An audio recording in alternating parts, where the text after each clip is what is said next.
مومنین سلام علیکم۔ آئیے آج کی ویڈیو میں ہم جانتے ہیں کہ اللہ وحدہ لا شریک نے وضو میں انہی چار اعضاء یعنی چہرے کا دھونا، دونوں ہاتھوں کا دھونا اور اسی طرح سر کا مسح، دونوں پاؤں کا مسح کیوں واجب قرار دیا ہے۔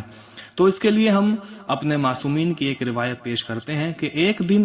یہودیوں کی ایک بہت بڑی جماعت ہمارے رسول صلی اللہ علیہ وآلہ وسلم کی خدمت میں حاضر ہوئی، اور جو ان کا سب سے بڑا عالم تھا اس نے ہمارے حضور سے مختلف چیزوں کے بارے میں سوالات کیے۔ انہی سوالوں میں سے ایک سوال یہ بھی تھا کہ اے محمد، آپ ہمیں یہ بھی بتائیں کہ وضو میں انہی چار اعضاء کا دھونا واجب کیوں قرار دیا گیا ہے۔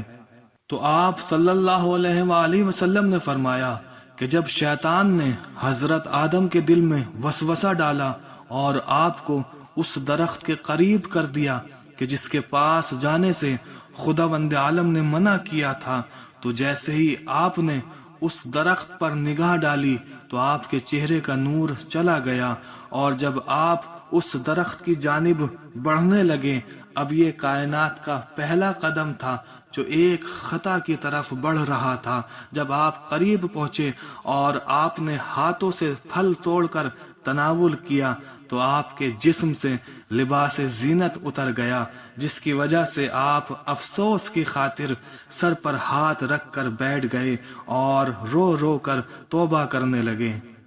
اب ہمارے حضور نے فرمایا کہ جب اللہ نے جناب آدم کی توبہ کو قبول کر لیا تو آپ پر اور آپ کی اولاد پر ان چار اعضاء کا وضو میں دھونا واجب قرار کر دیا۔ خداوند عالم نے چہرہ دھونے کا حکم اس لیے دیا کیونکہ حضرت آدم نے اسی کے ذریعے درخت پر نگاہ کی تھی، اور ان کوہنیوں تک ہاتھ دھونے کا حکم اس لیے دیا کیونکہ آپ نے ہاتھوں کے ذریعے ہی اس درخت سے پھل توڑ کر تناول کیا تھا، اور سر کا مسح کرنے کا حکم اس لیے دیا کیونکہ جب آپ کا لباس اتر گیا تو مارے افسوس آپ سر پر ہاتھ رکھ کر بیٹھ گئے، اور چونکہ آپ انہی دونوں پیروں سے چل کر اس درخت کے قریب گئے تھے تو خداوند عالم نے حکم دیا کہ اے آدم، ان دونوں پیروں کا بھی مسح کیجیے۔ اسی لیے وضو میں ان تمام اعضاء کا دھونا